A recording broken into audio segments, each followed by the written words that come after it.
Good morning mga kapangarap, no? Papakita ko lang sa inyo yung first project natin. Oh, medyo ano to, malalalala. Anyways, pakita ko lang sa inyo.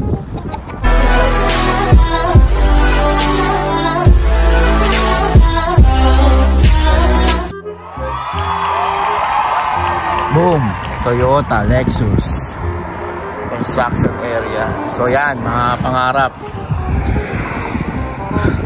medyo tayo ang nauna dito sa area na to, pero good thing kasi malaking project to. Biruin mo yon, bago lang tayo dito sa Regina, pero isa tayo sa mga gumagawa ng mga facilities dito sa Regina. Alam niyo, the good thing dito sa Regina, booming to ngayon. So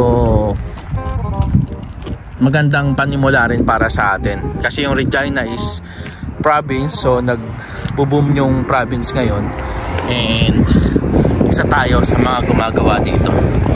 So tignan natin kasi may gumagawa dun ba, gumagawa na rin sila. Check lang natin. Okay.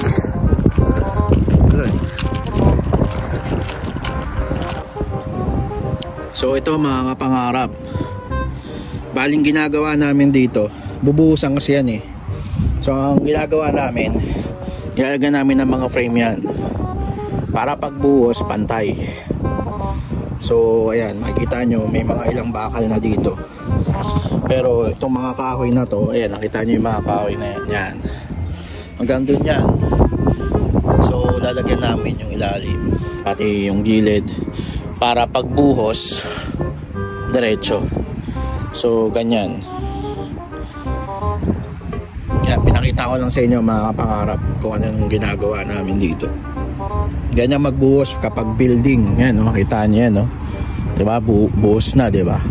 So papantayin yan. Ganyan ang mangyayari dyan. Kakapal ng bakal, diba? So ayan mga kapangarap, ayan yung project natin. Nandito tayo sa Toyota Lexus. Yan. Na-miss ko tuloy yung ginagawa namin dati. From excavation din yun. So matindi ang laban to mga kapangarap, di ba? Anyway, so diretso na ako. Nag-break lang ako ng saglit, pero yan, no, nagkakat ako. Tapos binabaril ko yung mga nail, binabaril ko ng nail yan. Tatapusin ko to. Okay mga kapangarap, no? Next time ulit. First day.